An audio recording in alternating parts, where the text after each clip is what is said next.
Hello and welcome back to HEMA Fight Breakdowns. Today we are going to be covering the Swedish Longsword Championship semi-final bout. I am breaking my traditional pattern of doing the gold medal match first and going straight to the semis because I found this fight to be pretty interesting and pretty great for a breakdown. But we're going to start off on a little bit of a bad foot because this fight is between two people whose names I am not going to even bother trying to pronounce. But luckily for all of you, you can just read it right there down at the bottom.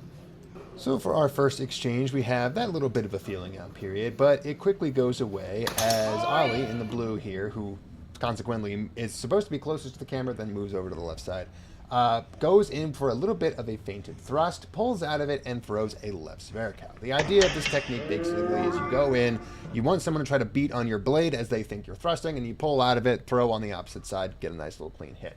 He does manage to hit on the hands, but then the question is whether or not at the exact same time Joaquim manages to throw a simultaneous Zverkow on the opposite side that looks like it gets mostly parried. I believe the judges did end up giving Ali the free clean 1 point, but it is a little bit questionable whether or not he was able to get his sword up in time to really properly defend himself.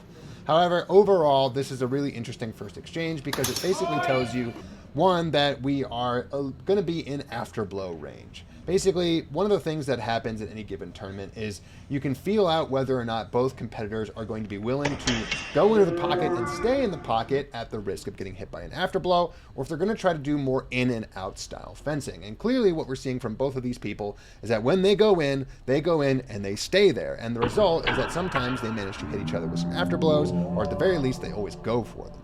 For our second exchange is really where we start to get into the meta for the overall fight and where we start to see some of our initial adaptations. So Ali, again the blue fencer, comes forward and starts throwing some more of those probing strikes because, hey, it worked so great last time. He comes in super hard and heavy, feinting a left Zverkow and then pivoting into a right Zverkow, which Joaquim just barely manages to get there in time to parry.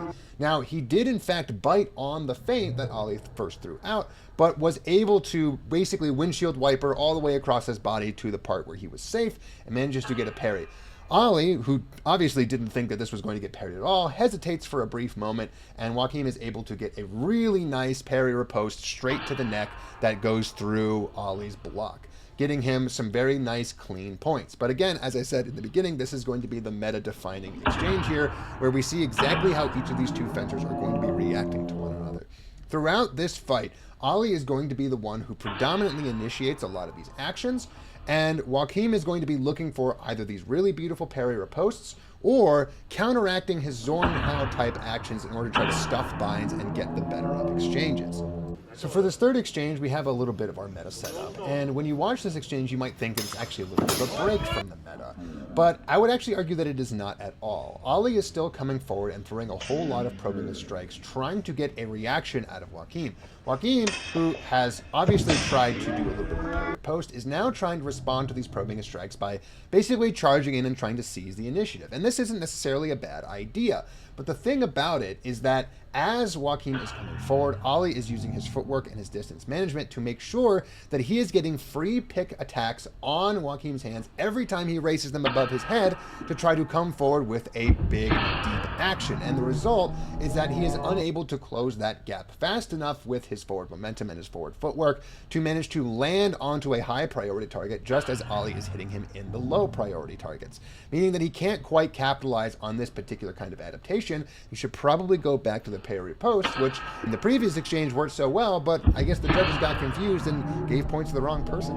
So for the fourth exchange, we have yet another adaptation on the side of Joaquim, but another one that doesn't quite work out so well, or at least in two different parts. The first adaptation Joaquim tries to make you throw that one-handed Geistling towards his opponent, which again isn't actually necessarily a bad idea. The thing about Geislings is that they're very good against defensive people because A, if you catch them sleeping on their feet and they don't move back far enough, you get a free leg hit. But if you do catch them trying to be defensive and trying to go for the parry, well, they're never going to make that parry. And most importantly of all, they're not going to hit you back. You can throw as many of these one-handed things as you want all day long, and if they miss, it's still beneficial to you because it means that your opponent is maybe going to take an even further step back. But what happens eventually is completely different. Eventually, Ali goes in for a big, heavy right overhow, which Joaquim tries to counter by throwing a shield how. The problem is he was unable to get his short edge down far enough, and it basically just results in a big old high-to-high collision bind in the middle. But the thing about this is that because Ali took the more horizontal angle when he came in with his Zornhau, he actually gets the dominance in the bind and manages to not only make a little bit of good contact with his opponent's shoulder, but he also manages to push his hands off to the side and do a little bit of a hand slice. Not something you see all the time. But basically what this tells you is that regardless of whether or not you think anybody should get points here, Ali definitely knows how to seize that opening, seize that middle ground, and get the better of those exchanges in that particular way. So Joaquim is currently down 3 exchanges where he has tried to make an adaptation to Ali's game plan, but just hasn't been able to come out on top yet. Now, it's this exchange, the 5th exchange, where the flow of the fight completely changes. And it changes because Joaquim finally finds his perfect adaptation to what Ali has been throwing at him. And just as a little bit of a reference, Ali has really thrown 2 different kinds of things. He's thrown a little bit of probing strikes, in and out style fencing, basically trying to get Joaquim to open himself up. And he has thrown 2 really big, really heavy Zorns straight across the middle, which has dominated the bind more than once. So Joaquim's adaptation here is, in my opinion, one of the best adaptations to both of these scenarios, which is to get a little bit defensive and go for that big Kron to left Zverik. Now, the Kron to left Zverik is a really, really useful tool, especially for people who are charging in really hard and really heavy with their right side forward, because it opens up the target that is basically best seized by a left Zverik. One of the aspects of the left Zverik that's also really important here is that it is crossed arms when you are right-handed, meaning that when you throw your left Zverik, your hands naturally pull backwards and go past the point of your head, meaning that you can't get stuffed quite as easily in like a right Zverik, where your right arm is very far forward and it can accidentally run into objects that stop its momentum. So basically, when Ali comes forward, he has his right arm extended, he's going very, very hard forward, and he's going just a little bit off to his left side. Meaning that when Joaquim gets that Kron and goes for that Zverik, he's seeking the opening that is basically impossible for Ali to parry because he is pushing his momentum in the wrong direction. And most importantly, he is seizing the opening that basically is going to be even more open the more that Ali pushes forward, because as he starts to run past, he will inevitably lean forward, turn a little bit to try to get his point and his sword into a defensive position, but he's going to have so many things that he has to defend because he accidentally walked a little bit too far with his right leg forward that you just can't get there in time. So Joaquim puts out a very nice parry riposte combination, gets some critical points, and pulls ahead in this fight. Now, I'm going to skip a few exchanges because, frankly, it is 3 exchanges in a row of Ali picking apart Joaquim's hands again as he is constantly trying to move forward. So it's really the same game plan that was working for him earlier. But what's important to understand is that Ali is now ahead in the points again, and Joaquim needs another big adaptation to pull out of this. And lo and behold, it's basically the same adaptation as he had before, but that didn't work out for him a couple exchanges ago. Namely, the one where he tries to make sure that every time Ali goes low, he goes high. And this one is best exemplified right now by the fact that as Ali is coming forward, he's throwing his probing strikes, he's trying to get Joaquim to open up his hands. He gives him that bait a little bit by raising up his hands, but then immediately comes forward with a short edge down shield house straight to the top of the head. And this is a really great option for a couple of reasons. One, it actually opens up the hands just a little bit to make sure that it's a juicy target enough that Ali will actually go for it rather than just trying to parry that shield how over the top. But most importantly of all, it does still actually close off the center line, because one thing that we've seen before is that Ali is not opposed to coming in hard and strong into the bind with a Zornhau across that right side line, and the shield how is also really, really good at interrupting that particular kind of motion by meeting them in the bind on that kind of left side of the body and then leveraging over the top and bopping him right on the head as his Zorn falls uselessly onto the side of his crossguard. So a really great adaptation here, and again, one that we saw early on, but one where he wasn't able to drop that short edge successfully, so he wasn't as successful when he threw it. But there's another aspect here that I think is really important, and that is the fact that Joaquim is no longer engaging in these offensive actions by dedicating huge amounts of momentum forward. That was part of the reason that Ali has been so successful in picking them apart up till now. But the reason that he was successful here is that rather than taking this massive step forward and using huge amounts of forward momentum and footwork in order to try to chase your opponent down, basically he's throwing the short edge shield how from a middle range distance where he's expecting Ali to come in at him and close that distance. And one of the key aspects of dealing with someone who is doing that in and out style fencing is that you can't try to chase them, because then you're going to be trying to catch them as they're going out. And when they're going out, that's actually when they're at their strongest point.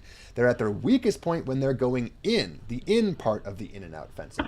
So if you manage to get your timing down properly and you know that they're going for something low priority, catching them with this kind of shield house straight over the top as they're going for something low is a great way to make sure that A, you don't overcommit and just crash into them, and B, that you're going to have the proper range to actually land on the target and to make sure that you're not going to chase them where you end up in the position where you get your hands picked apart anyway. So we come now, after skipping a couple of exchanges, to the final exchange. And I want to use the final exchange to kind of talk about the fight overall, and not just the fact that Joaquim pulls off another really nice parry riposte left spheric. Now, when this email was sent to me with the footage, it said that it was a great demonstration of aggressive versus defensive fencing. And I don't think that's wrong, but I think there's a lot of people out there, when they watch this footage, would go, well, I don't really understand what you mean. There were situations where Joaquim was offensive and very defensive with his parry riposte. There were situations where Ali was really aggressive with his Zornhaus, but really defensive with his hand snipes and backward footwork. How do you say that one of these is aggressive and the other one is defensive overall? And I think the issue with describing things as offensive or defensive is that it doesn't give you the full picture of how fencing really operates at a higher level. Where there is another paradigm that maybe describes this better is Vor and Nach. Now, if you're not a German longsword fencer, Vor and Nach basically just means before and after aggressive or defensive, or it's, in my opinion, what it really comes down to is initiator and reactor. Somebody is making something happen or trying to make something happen, and the other person is responding to those actions. And it's a really nice way of understanding fencing, just in terms of how someone can be initiating, how someone can be attacking, and how someone can be defending, but also how someone can be provoking. And one of the things about Ali is that he had two basic modes. He had runaway and hand snipe mode, and he had come in hard with a big Zornhau mode. It's easy to see how the big Zornhau can be a Vor action, but it's a little bit more complicated to understand how using provoking strikes and tippy-tappy hand shots and trying to get your opponent to come at you is still Vor fencing. At the exact same time, looking at someone who's trying to snipe you in the hands and responding or reacting by going up into a high vom tog and then trying to deliver a big heavy strike straight down the pipe that you think is going to get you more points is still Nach fencing, because you're still responding to the stimulus that is being given to you by somebody else.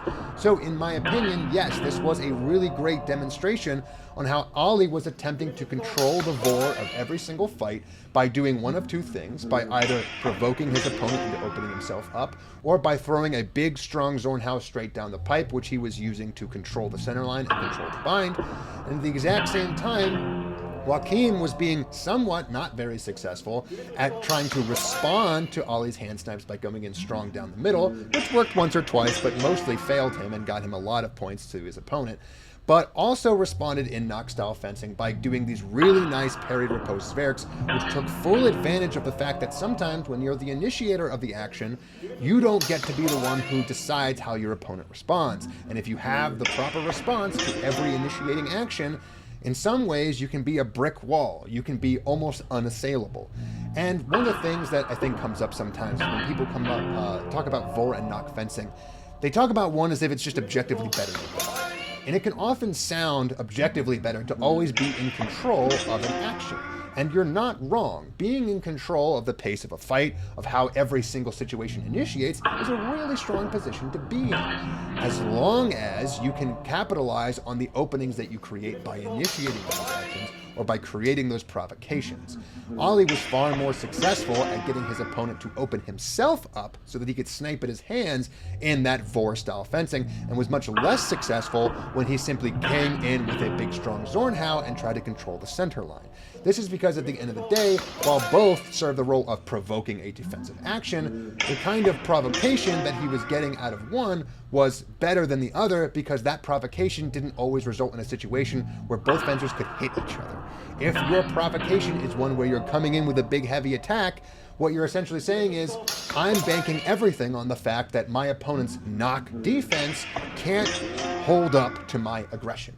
And the simple fact of the matter is that in sword fights, strength doesn't always mean that much. Bind presence doesn't always mean that much. And it's not always possible to be 100% safe in any initiating situation. That's why sometimes it's a hell of a lot safer to do Vor-style fencing on the outside rather than on the inside. And I'm not trying to say that if you are successful in doing these big heavy Zornhaus or big heavy Zwerghaus or whatever it is that you do as your initiating action, that you're doing it wrong. I'm just saying that chances are you're significantly less safe than if you don't also have another Vor-style action that you can rely on, like Ollie had here.